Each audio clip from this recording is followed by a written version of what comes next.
The air hung thick and damp, smelling of ancient pine, wet earth, and something vaguely metallic. It was a suffocating silence, the kind that didn't just lack noise, but actively swallowed it. Elijah Holmes, a man whose life had until recently been measured by the meticulous rhythm of compass and chain, wiped a layer of sweat and red dust from his brow. He stood at the edge of the known world, or at least the mapmaker's world. Below him, the foothills of Blood Mountain, Georgia, dissolved into an impenetrable tapestry of the Blue Ridge, untouched and untamed in the humid summer of 1832. Elijah was a surveyor, a pioneer of precision. His mission was clear: map this last wild stretch of the Appalachians, preparatory to the mass land lotteries that would follow. A job of national importance, he'd been told, a ticket to professional renown. But now, looking at the sheer, brutal isolation, a chill, unconnected to the heat, crawled up his spine. His camp was a meager affair: a canvas tent, a small fire pit, and his vital equipment, a brass theodolite, surveying chains, and meticulously rolled parchment. His sole companion, a taciturn, grizzled mountain man named Silas, hired as a guide from the last settlement, was already chopping wood with a focused, unnerving intensity. Silas was a man of few words and perpetual shadows under his hat. He had agreed to lead Elijah to the rumored unclaimed valley, a pocket of land said to be so remote it had escaped the initial land grants. "Silas," Elijah called, his voice sounding weak against the mountain's enormity. "Did you see any sign of recent habitation on the ascent? Any trails other than the one we broke?" Silas paused, the axe hanging mid-swing. The silence stretched, a palpable barrier. He then brought the axe down with a sharp crack that made Elijah jump. "Only the deer, Mr. Holmes, and the bear, and the ghosts of the Cherokee." He spat a brown stream of tobacco juice. "This land, it holds its own secrets, doesn't take kindly to maps and markers." Elijah dismissed it as typical frontier superstition, yet the words unsettled him. He spent the rest of the day setting up his triangulation points. The work was demanding, the terrain treacherous, and the humidity relentless. By dusk, his hands were raw and his mind exhausted, but he had a partial grid laid out. It was during the first night that the true strangeness began. Elijah was trying to make sense of a discrepancy in his magnetic declination readings, a small, frustrating error. He looked up from his notes, drawn by a sound that was not a sound at all, but a lack of one. The usual night orchestra of the forest, the chirping of insects, the rustle of nocturnal animals, had ceased entirely. A complete vacuum of noise. Then, from somewhere deep in the woods, a light flickered. Not the steady glow of a campfire, but a fleeting, irregular movement. It was too low to be a star and too far off to be Silas's lantern. It moved with a slow, deliberate pattern, an unnatural rhythm. Elijah nudged Silas awake. "Silas, look! Over there, near the western ridge." Silas didn't move for a long moment, then shifted his hat just enough to glimpse the light. His eyes, when they finally met Elijah's, were wide and strangely blank. "Lantern," Silas mumbled, pulling his blanket tighter. "Moonshiners. Best let 'em be." "Moonshiners don't move like that," Elijah insisted. "It's a pattern, a signal. It stops, moves 4 paces, stops again. It's organized."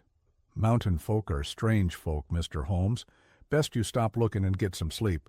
The mountain watches those who watch it." Silas rolled over, ending the conversation. Elijah, however, could not unsee the light. It moved for another hour, meticulously tracing an unknown shape through the trees, before vanishing as abruptly as it had appeared. He didn't sleep well. The silence of the mountain had become oppressive, less a natural phenomenon and more a conscious, living presence. The next morning, the magnetic declination error was gone. His compass was pointing true north. The previous night's readings were now useless, as if the very magnetic field had shifted or been interfered with. A cold knot formed in Elijah's stomach. "Silas," Elijah said, packing his gear, "we need to move faster. Which direction is the most direct path to that unclaimed valley you spoke of?" Silas pointed an impossibly long finger down a densely overgrown, barely visible game trail. "That one?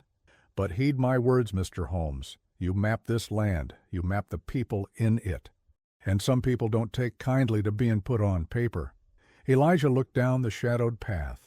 The light was different there, thinner, colder.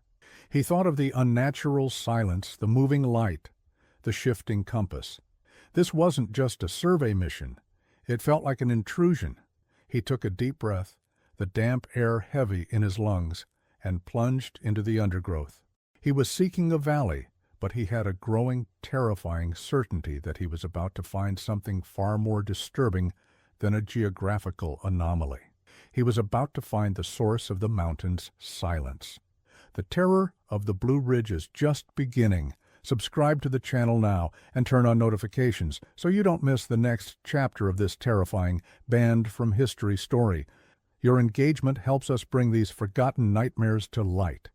The game trail Silas had indicated was less a path and more a brutal negotiation with the thicket. For 2 days Elijah and Silas hacked their way through rhododendron and mountain laurel, the humidity and ever-present suffocating blanket. Elijah's optimism was rapidly eroding, replaced by a raw, primal fatigue. The light was constantly filtered, casting the forest floor in a perpetual, sickly green twilight. Elijah was beginning to suspect Silas of leading him on a fruitless, circular path. His maps, which should have been a comfort, only served to amplify his disorientation. His meticulous calculations of distance and bearing were inconsistent, as if the topography itself was deliberately shifting. He found himself relying less on his instruments and more on the unsettling intuition that Silas seemed to live by. On the third afternoon, the claustrophobia of the thick woods finally broke. They emerged onto a ridge overlooking a hidden valley, a wide, flat basin cradled by the highest peaks of Blood Mountain. It was startlingly fertile and more startlingly settled. Smoke curled from stone chimneys. Fields of corn and tobacco were meticulously tended. A dozen or so rough-hewn cabins were scattered near a swift-running creek. But it was the silence of the place that truly struck Elijah.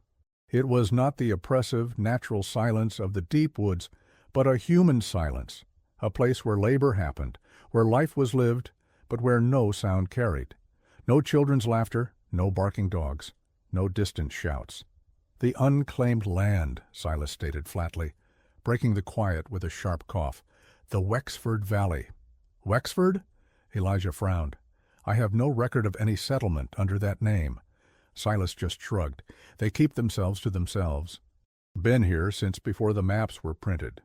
As they descended into the valley, Elijah noticed the architecture. The cabins were built not just of wood, but of stacked, dark river stones, giving them a heavy, almost defensive look. The windows were small, narrow slits. It felt less like a village and more like a collection of bunkers. They were met by a man of imposing height and rigid posture. His name was Saul, and he wore a simple, homespun tunic and heavy boots. His face was a mask of hard lines, his eyes a pale, unnerving shade of blue, and his greeting was not one of welcome, but of cold appraisal. "You bring measuring tools," Saul said, his voice flat, his accent thick with the isolation of the mountains. It was an accusation, not a question. "I am Elijah Holmes, a surveyor for the state of Georgia," Elijah replied, trying to project authority. "We are here to map this territory. I mean no offense, sir, but this land is subject to the upcoming land lottery." Saul's lips barely moved. "This land is not subject to your state. It is subject to the bloodline that holds it. We are the Wexford."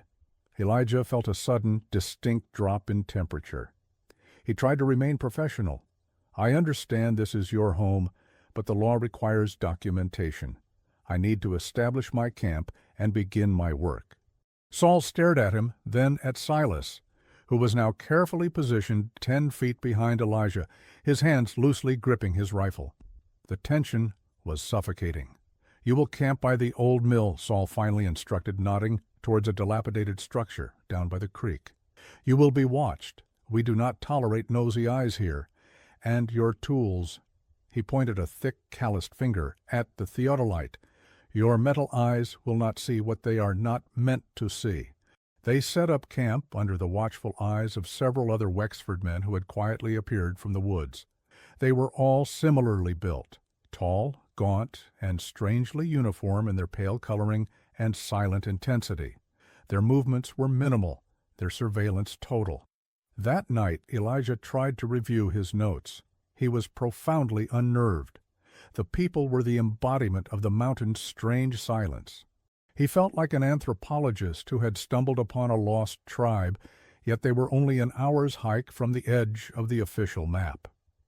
He heard a low, rhythmic sound from the main cluster of cabins, a quiet, mechanical thump, thump, thump.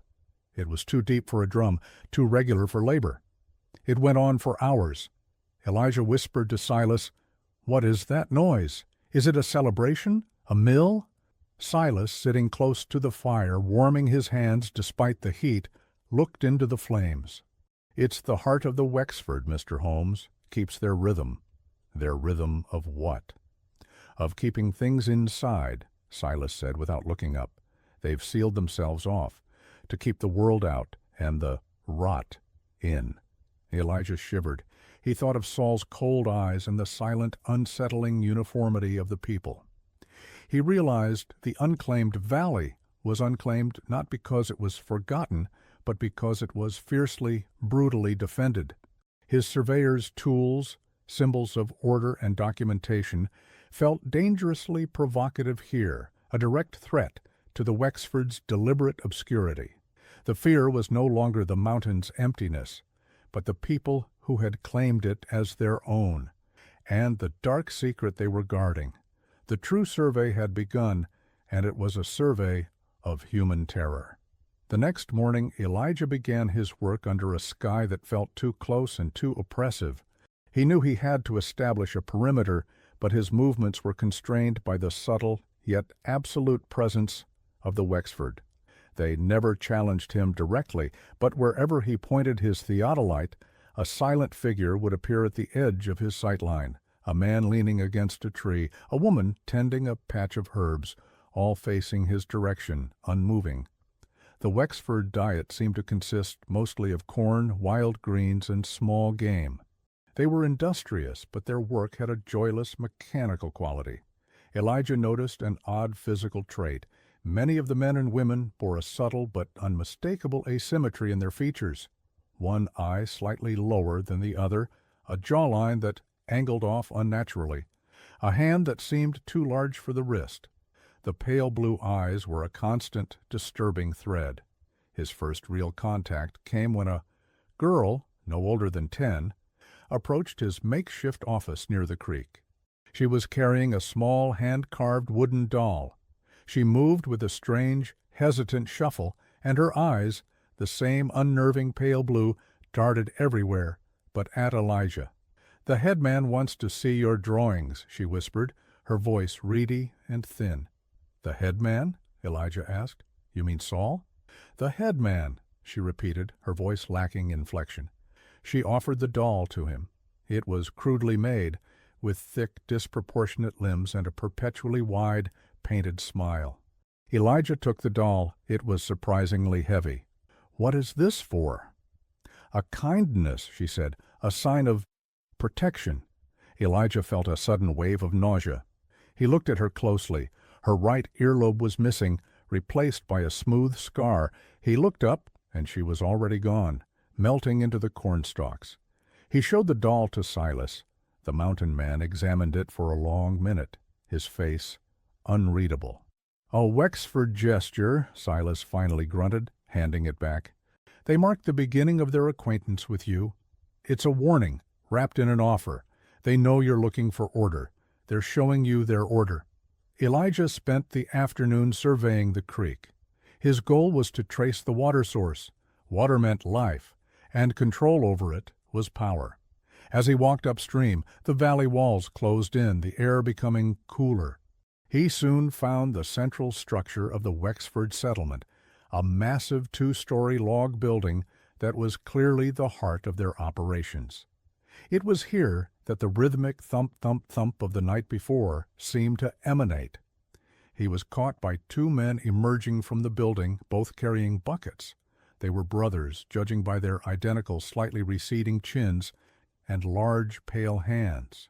"You are too close, surveyor," one of them said, his voice flat. "I am following the creek," Elijah said calmly, mapping the natural features. "The natural features here are the Wexford," the second one replied, "and they are not for measuring." Elijah looked past them through the open door of the main building. It was dimly lit, but he could make out a large, low-ceilinged room. In the center, a crude, enormous wooden mechanism dominated the space. It looked like a press or a grinder, powered by a water wheel visible through a rear window. This was the source of the thump-thump-thump. The air inside smelled strongly of spoiled grain and something sickly sweet, but it was not the mechanism that caught his eye. Stacked against the far wall were scores of similar wooden dolls, identical to the one the girl had given him. They were neatly organized on shelves, each one staring blankly into the dark room. "What is that machine?" Elijah asked, unable to stop himself. The brothers looked at each other, a flicker of something unreadable, amusement perhaps, or cold pride passing between them. "It keeps our blood clean," the first brother said, "filters the waste." "It's a corn mill, surveyor," the second one corrected, with a dry, humorless chuckle. "Makes the food. The headman requires your company for the evening meal. Do not be late." Turret. Elijah returned to camp profoundly shaken.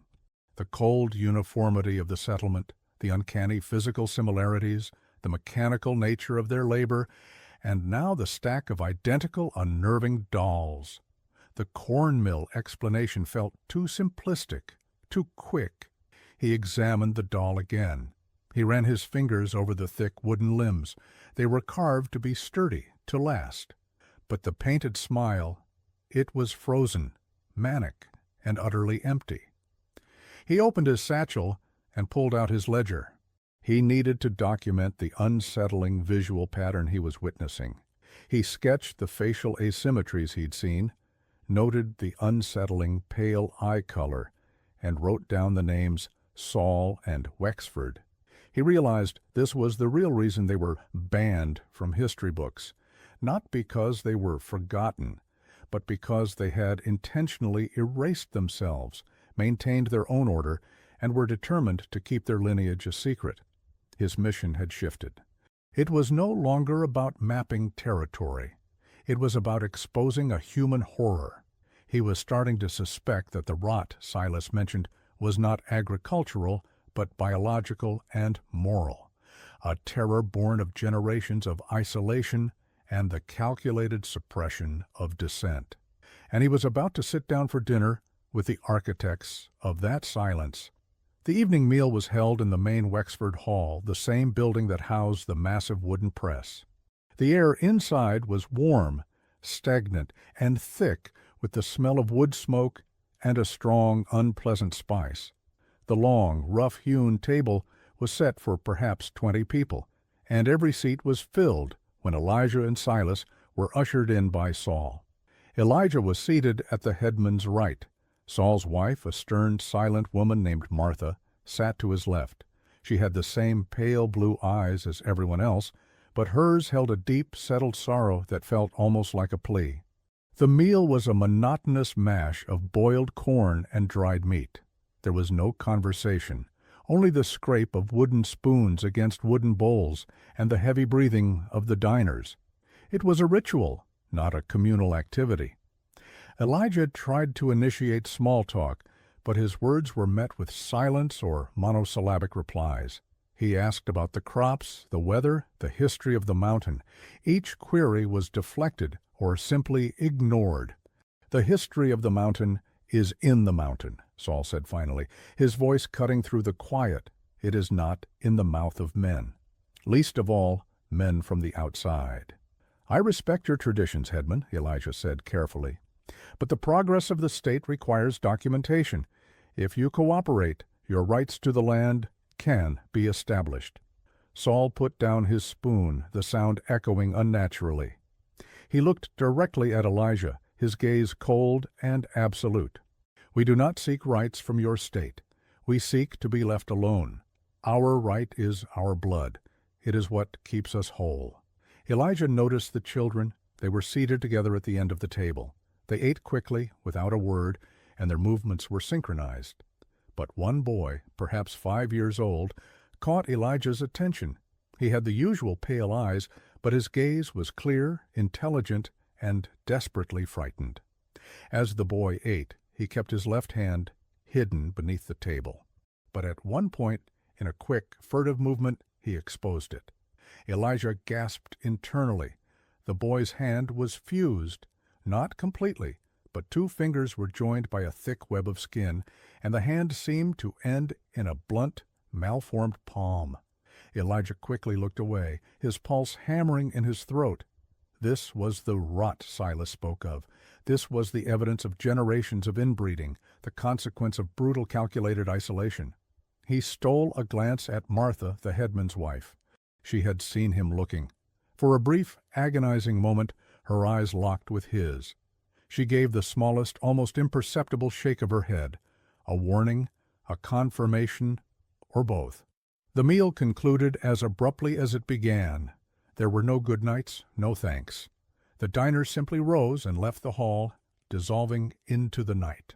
Saul detained Elijah. "The survey stops at the mill, surveyor. You map the creek, you map the fields, you do not map the people. They are not for your ledger." "I must report on all inhabitants of the land," Elijah insisted, despite the cold sweat on his back. "It is my duty." Saul stepped closer, his shadow falling over Elijah. "Your duty is to survive, Mr. Holmes. The world outside sees the land. We see the blood of the land, and we will not let a stranger poison our well." As Saul turned to leave, Elijah finally managed a question that had been burning in his mind since the previous night. "What is the true purpose of the machine in your hall, Headman? The cornmill?" Saul stopped at the doorway. He didn't turn around. "It is a lesson, surveyor. It takes the rough grain of life and grinds it down to what is necessary. We use everything here. Nothing is wasted. Nothing is left to rot on the vine." The cryptic, chilling words hung in the stale air. Elijah and Silas walked back to their camp. The rhythmic thump, thump, thump had started again, sounding louder and more relentless than before. Silas broke the silence. "You saw the boy, didn't you, Mr. Holmes?" Elijah nodded, unable to speak. "The headman has many cousins for a wife," Silas said bitterly, "and the valley is small. They prune the family tree, Mr. Holmes, to keep it straight, as they say." "Prune," Elijah whispered, the reality of the fused hand, the asymmetrical faces, and the pale eyes crashing down on him. "They keep the line clean, but the rot is in the roots," Silas explained. "They dispose of what is not up to standard. The machine, it's not just a mill, it's their means of erasure. It's why they are silent. It's a terror they maintain themselves. They are both the judges and the jailers." Elijah reached for his ledger. He needed proof. He needed to write down the boy's hand, the identical dolls, the chilling silence, Saul's threat. He looked at the crude wooden doll lying by his bedroll, its manic smile now seeming like a mocking, terrified rictus. He realized the Wexford gesture wasn't a gift of protection, but an artifact of the erased, a token of the mountain's terrifying silence.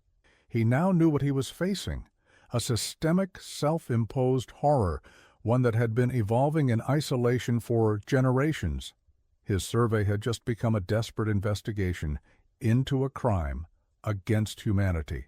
The moment Elijah woke up, he knew something was wrong. The air in the camp felt hollowed out. He immediately checked his gear, his vital leather satchel containing his field notes, the magnetic readings from the ascent, and the detailed sketches of the Wexford faces and the deformed boy's hand. It was gone. Worse, Silas was gone too. His bedroll was missing, his rifle was gone, and the small tin cup he always used was inverted by the cold fire pit, a small but deliberate signal in the language of the mountains. Elijah's initial panic quickly hardened into a cold, terrifying certainty.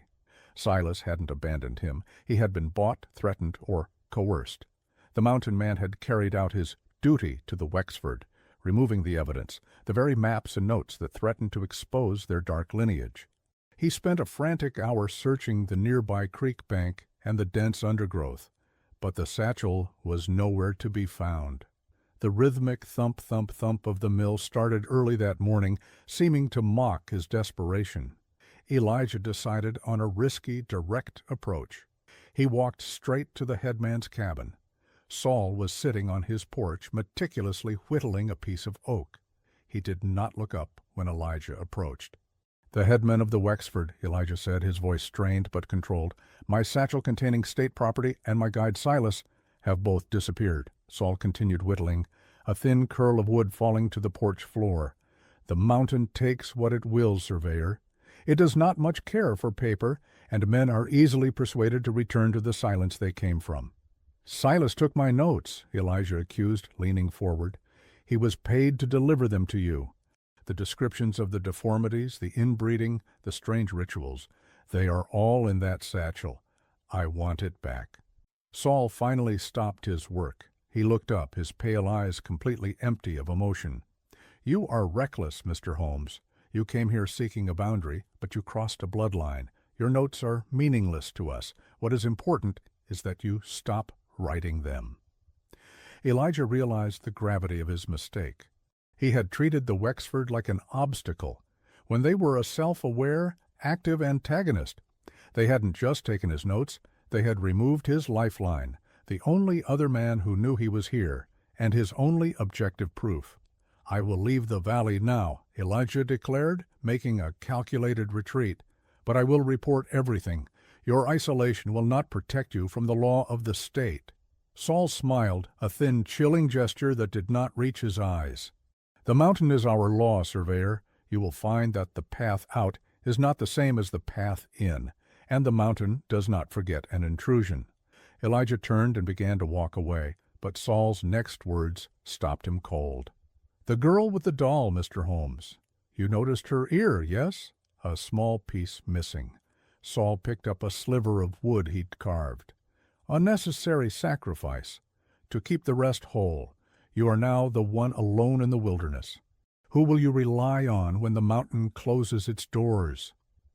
Elijah walked back to his empty camp, the threat hanging heavy in the humid air. He was trapped.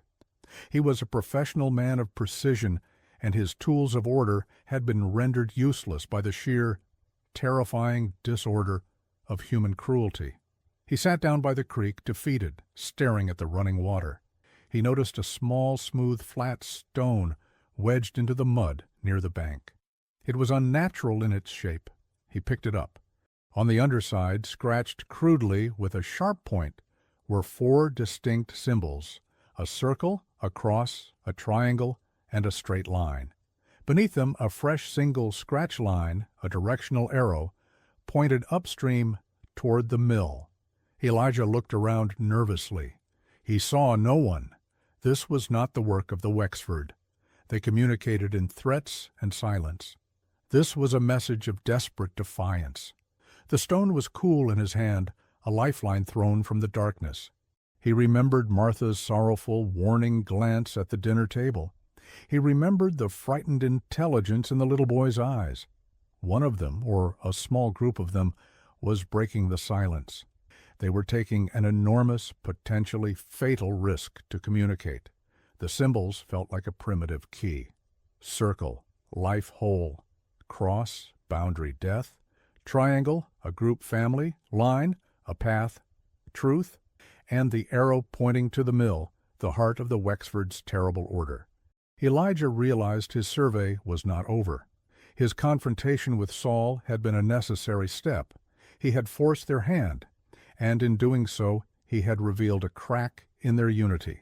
He was still stripped of his official maps, his professional identity, and his guide, but he now had a new, terrible map, a map of human connection and resistance hidden in a rock. He took a deep breath, his mind clearing. The goal was no longer merely to document the land, but to locate the source of the resistance and expose the truth of the Wexford to the outside world, no matter the cost. His life was now dependent on deciphering the silent plea of the oppressed. The cryptic symbols etched onto the stone became Elijah's sole focus. He knew any misinterpretation could cost him his life and doom the people trying to help him. He stayed close to his camp, pretending to pack and prepare for a departure that he had no intention of making. The rhythmic thump, thump, thump of the mill was his constant, unnerving companion. He re-examined the symbols against the context of the Wexford life. The circle, he theorized, represented the family, the closed loop of their bloodline, and the valley itself. The cross was the point of intersection, the sacrifice, the place where the line was broken, likely the mill, the site of the pruning. The triangle, the most complex, he interpreted as the structure of their control, Saul, Martha, and the older generation, the 3 points of the power base. The straight line was the truth, the path out, the knowledge that needed to be preserved. The arrow pointed to the mill. This was the place where the circle was broken by the cross, where the truth was being hidden.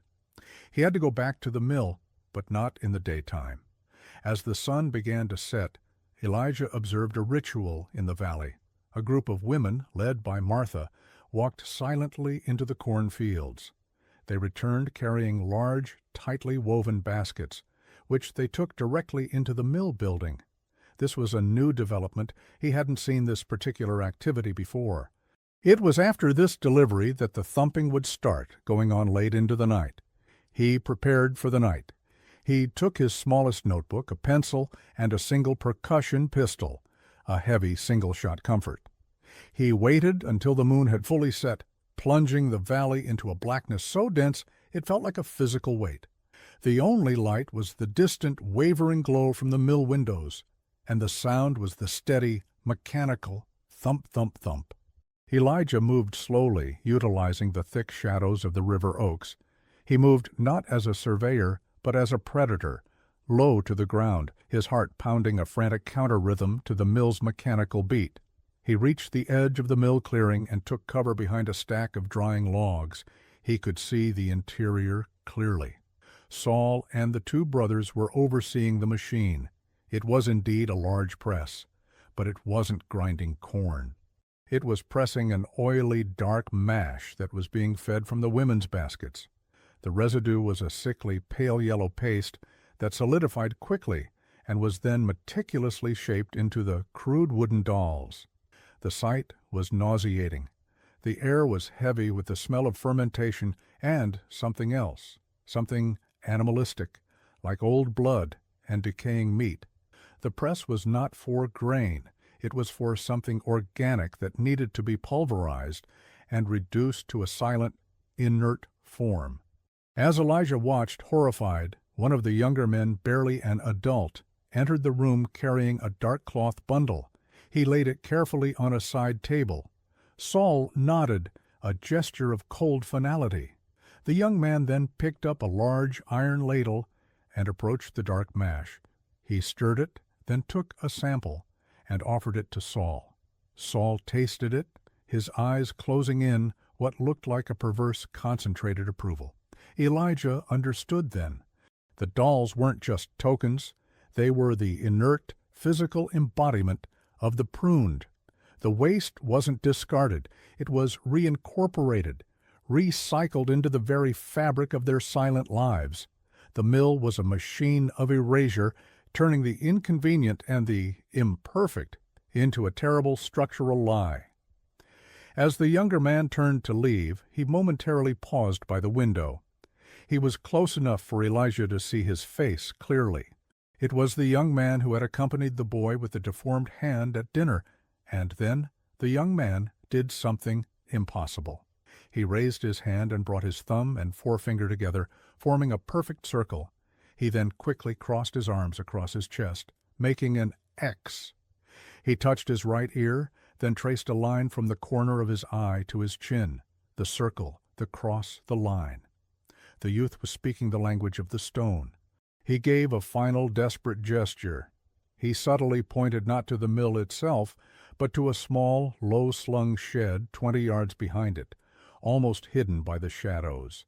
The shed had a stone foundation and a heavy, iron-bound door. Elijah's mind raced. The shed. The triangle must refer to the headman's control, the central point, the stone building. It must be where the pruning was stored or where the decision was made. He had his answer. The mill was the process. The shed was the heart of the terror.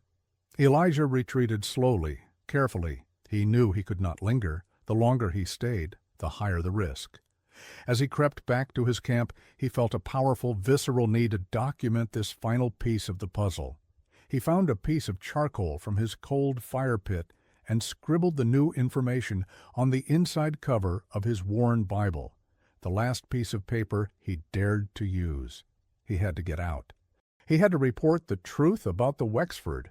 But first, he had to see what was in that shed. The resistance was real, but it was fragile. He had to be the witness that would set them free, or he would become the final terrifying ingredient in the mill's relentless process. Elijah waited 2 agonizing nights, observing the rhythmic patrols of the Wexford men. Their vigilance was total, but their movements were dictated by routine, a routine that was utterly predictable. On the 3rd night, a thin, intermittent cloud cover offered him the perfect window of darkness.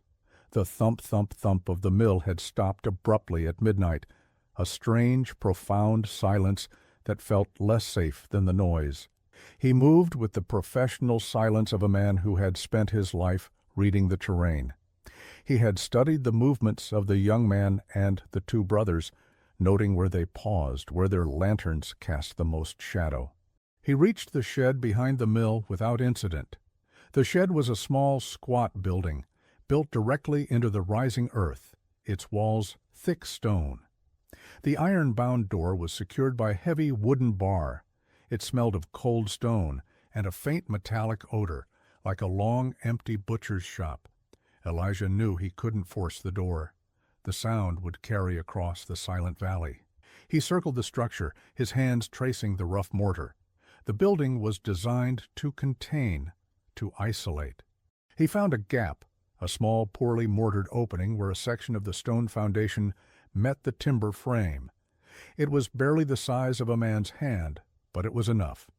He produced the heavy brass chain from his surveying kit, the same chain he used to measure boundaries. Using a strong, curved section of the chain and the heavy weight of the percussion pistol handle, he worked the loose mortar away, piece by piece. The work was slow, painstaking, and excruciatingly loud in the oppressive silence. Sweat ran into his eyes, mixing with the dust. After nearly an hour, he had created an opening large enough to admit his arm. He held his breath, listening to the mountain silence. Nothing. The Wexford were either asleep or they were waiting. He reached through the hole. His hand encountered nothing but cold, dusty air until his fingers brushed against a shelf, and then something else, something thin, dry, and brittle. He pulled it out, his hand shaking. It was parchment, not his own, but old yellowed paper, curled with age. He brought it close to his face, illuminating it with the weakest, most shielded glow of his tinderbox. It was a genealogical chart, a family tree, meticulously hand-drawn. At the top, a single name, Wexford Elias, 1758. Below him, the lines branched and then unnervingly began to loop back on themselves. Cousins married cousins. Aunts married nephews. Elijah scanned the names, his blood running cold. He found Saul's name, linked not only to Martha, but also to a cousin named Alara. The lines were not just connected, they were a suffocating, dense web. Next to many of the names, he noticed small, crude symbols, a small X by one name, a tiny M for missing by another, and, most chillingly, a simple blacked-out dot by several of the children's names. The pruning, the elimination of the undesirable genes to preserve the purity of the line. This wasn't just inbreeding. It was a deliberate generational eugenics program enforced by total isolation. As he was documenting the chart in his mind, his fingers brushed against another object inside the shed. It was a small wooden box, secured with a simple latch. He pulled it out. Inside, nestled on a bed of dried moss, was a small, desiccated human earlobe. It was the same size and shape as the scar on the young girl's head, and next to it, a small, preserved cluster of fused fingers, the very deformity he had seen on the boy's hand at dinner. Elijah dropped the box. It hit the ground with a soft, sickening thud. The silence of the mountain broke. A single sharp shout echoed from the direction of the main cabins. Then another. They knew. He grabbed the genealogical chart, his only tangible evidence, and shoved it deep inside his shirt. He scrambled backward, scraping his hand against the jagged stone. He had confirmed the horror. The shed was the archive, the trophy room, the band history book of the Wexford. They preserved the imperfections they eliminated, an artifact of their terrible, self-imposed order. The rhythmic thump-thump-thump of the mill started up again, suddenly, violently, no longer a quiet beat, but a grinding, furious roar. A lantern flared near the mill door, then another, then a third. He was spotted. Elijah ran, plunging blindly into the black woods, the sound of heavy boots and furious shouts pursuing him. He was no longer a surveyor or an investigator. He was prey. He knew with a certainty that froze his blood that the only thing separating him from being ground into the sickening paste of the Wexford's next batch was the thickness of the Georgia wilderness and his own desperate will to survive. He clutched the ancient parchment, the silent evidence of the most disturbing Blue Ridge bloodline. The silence is broken, but the terror is closing in. If you are gripped by the mystery and want to see Elijah escape the horrific truth of the Wexford clan, now is the time to subscribe. Hit that subscribe button and turn on notifications. Your support ensures we can bring you the final explosive chapters of this true-life horror story. Elijah ran, the genealogical chart pressed against his chest like a terrible relic. The pursuit was immediate and organized. He could hear the calls of the Wexford men, short, guttural sounds that seemed to echo off the trees, a communication system as primitive and effective as their isolation. They were hunting him on their own ground, with a predator's confidence.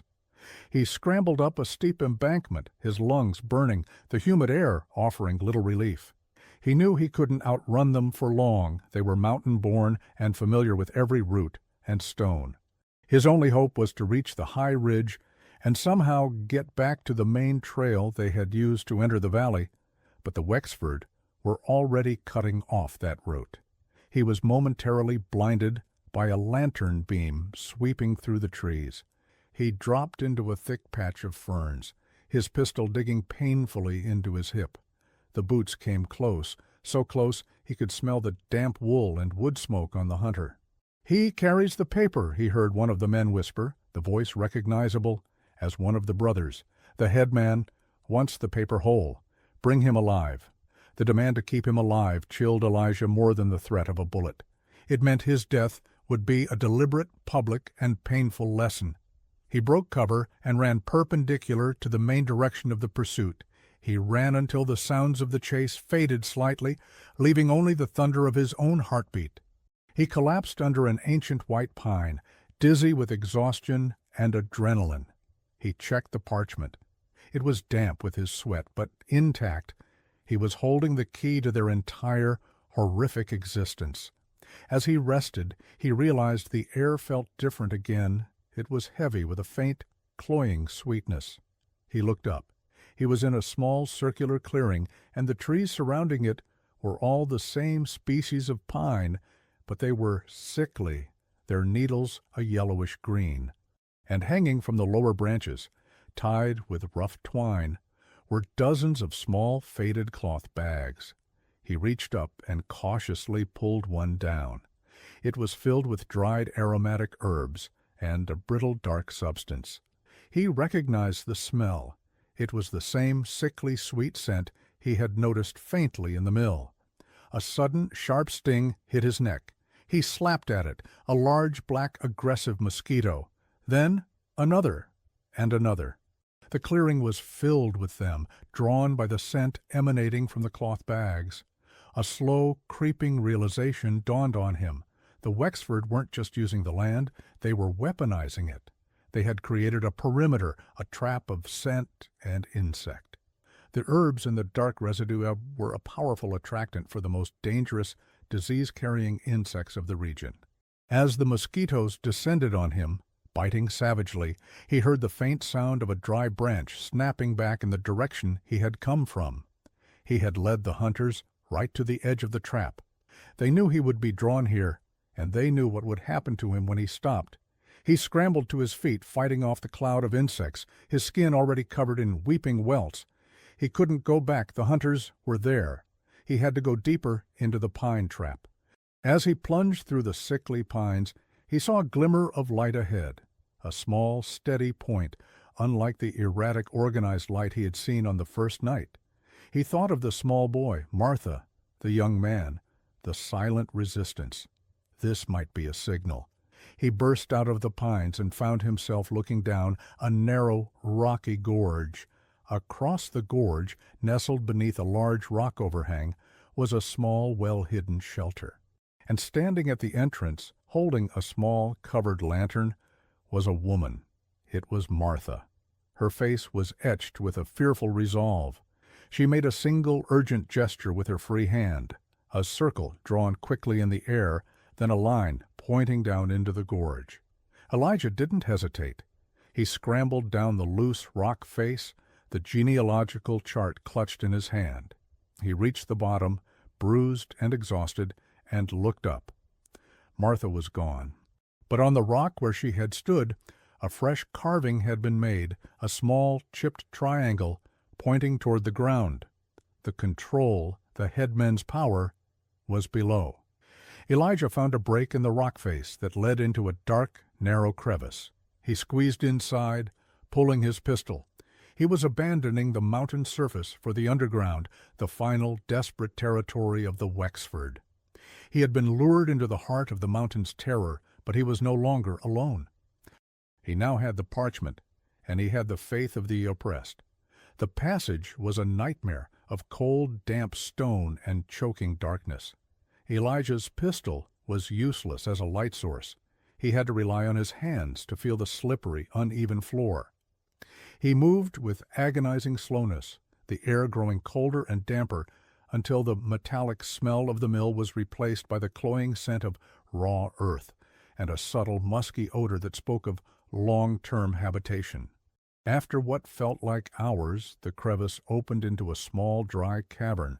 The space was high-ceilinged and illuminated by a flickering tallow lamp set on a flat stone shelf. The light revealed walls covered in charcoal drawings, crude, disturbing depictions of stick figures holding hands in closed circles, and stick figures with limbs violently detached. Below these, carefully drawn rows of the same symbols he'd seen on the stone, the circle, the cross, the triangle, the line. This was the secret classroom of the resistance, and waiting for him seated on a low stool was Martha. She looked utterly drained, the sorrow in her eyes replaced by a terrible, brittle strength. She held a small leather pouch. "The headman knows you escaped, Surveyor," she whispered, her voice barely audible. "He is convinced Silas betrayed him, and has been hunting him since you left. But he does not know you came here. He does not know about this." She gestured around the cavern. The unwritten history. Elijah pulled out the genealogical chart. "I found this in the shed. I know the truth, Martha. The inbreeding, the deformities, the pruning. The mill is used to erase the evidence." Martha nodded, her pale eyes filling with unshed tears. "The truth is colder than the stone, Mr. Holmes. It began with Elias Wexford. He sealed the valley not for gold, but for the purity of his vision. He sought to create a perfect, obedient bloodline for God's work. The deformities, the waste, were not a side effect. They were a feature. They were proof that the line needed constant, ruthless maintenance." She looked at the chart. "You have the proof of the blood, but you do not have the proof of the control." She opened the small leather pouch. Inside there was a heavy silver locket and a small rusted iron key. "The key is to the headman's personal cellar," she explained. "It is beneath the main hall. They keep the reserves there, the old texts, the true ledgers, and the proof of what they have done to keep the line clean. Elijah felt a sudden, profound reluctance. The locket, the key, these were deeply personal items. "Why are you helping me, Martha? Why risk your life?" Her jaw trembled. "I am Saul's wife. I have borne him 5 children. 3 were pruned. I am the mother of the boy with the hand you saw. I raised them, then I watched them go into the mill." She reached up and touched the smooth, scarred skin where the young girl's earlobe should have been. The Wexford control is not absolute. There is a small group, the mothers, the young who see the rot for what it is. We can do nothing but endure the silence, but you are the voice from the outside. You must expose the triangle, or the circle will consume us all. She handed him the key and the locket. "The locket contains a lock of the boy's hair, Mr. Holmes. Keep it. It is the only thing left of him. It is a promise. It is the reason you must not fail." Elijah took the key, its cold iron a heavy burden. "The cellar. How do I get to it?" "Back in the crevice, 5 yards from the entrance, there is a fissure, a tight squeeze. It leads to the mill's foundation and the cellar stairs. The main hall will be empty now. The men are hunting. You must be quick. The sun will rise in 2 hours." She rose, her figure frail yet resolute in the dim light. "Go now. Do not speak of me. Do not speak of this place. If you are caught, I will deny everything. My life is the only protection for the others." Art. As Elijah turned to go, he realized the ultimate psychological horror of the Wexford.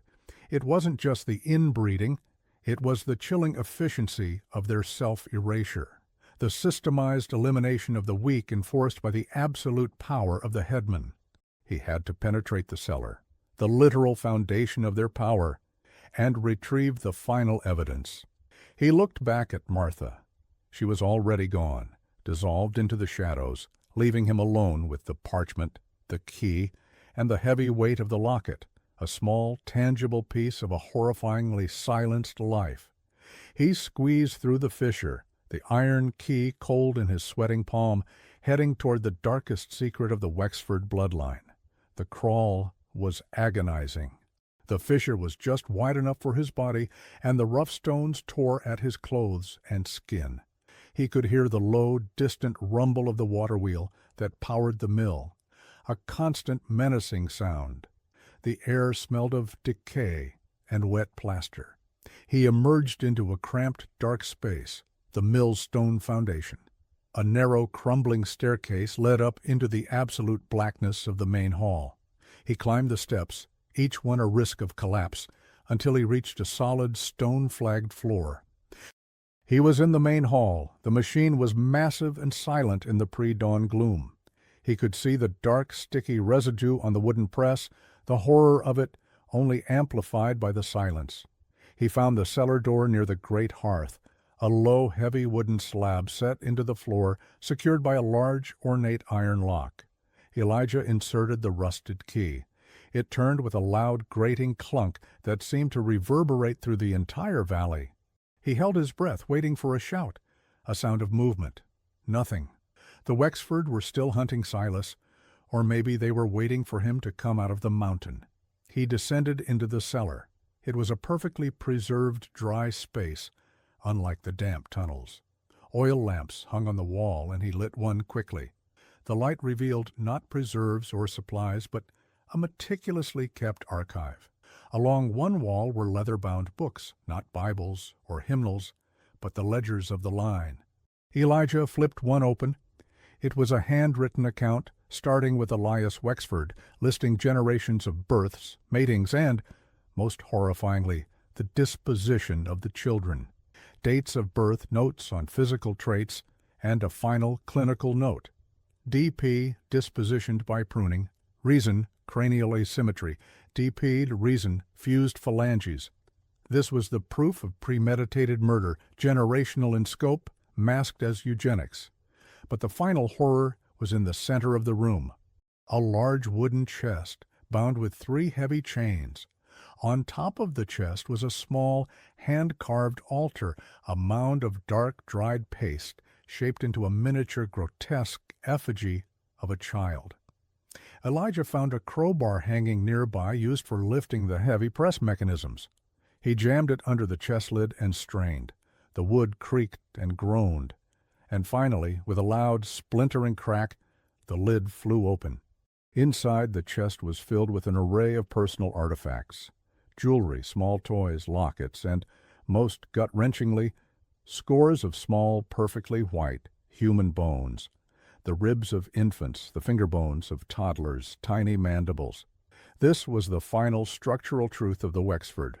A tomb and a museum, a preserved testament to the waste they so ruthlessly suppressed. Elijah couldn't take the bones. It would slow him down too much. He only needed the proof. He grabbed the topmost ledger, the one detailing the current generation, and shoved it, along with the genealogical chart, into his shirt. As he turned to leave, the cellar door above him slammed shut with a terrible, echoing finality. The voice from the outside is silenced, Surveyor. Saul stood above him, a heavy, blood-stained wooden beam across his shoulders, the iron key glinting in his hand. Silas led us to your camp before we found him, Saul stated, his eyes blazing with cold triumph. He died with the lie of the outside world in his mouth. You were right about the cave, but you forgot the simplest lesson. The bloodline is stronger than the boundary. You will not pollute our history. Elijah raised the percussion pistol, his hand shaking. I have the ledger. I have the proof. If you kill me, the world will know. Saul dropped the beam. The sound shook the foundations. The world will only know if you leave the mountain, and the mountain has closed around you. The mill is waiting. You have the choice of how you enter the process: surveyor, whole, or broken. Elijah fired. The pistol's roar was deafening in the enclosed space, followed by a shower of sparks and smoke. The bullet hit the stone wall next to Saul's head, sending up a chip of rock that sliced Saul's cheek. The headman didn't flinch. He just looked down at Elijah, his face a mask of terrifying, murderous certainty. You break the silence, you break the man. But the bloodline endures. Elijah scrambled for cover behind the heavy chest. Saul descended the stairs, moving with a silent, terrifying speed, a long, rusty hook held low in his hand, a tool of the mill. Elijah realized his survey was complete. The final terrible data point was his own life. He had the truth, but he was trapped at the root of the terror. He had to get out. He had to get the ledgers to the world. He looked desperately at the side of the cellar, at the loose stones of the foundation. He plunged the heavy crowbar into the mortar, pushing with the final reserves of his strength.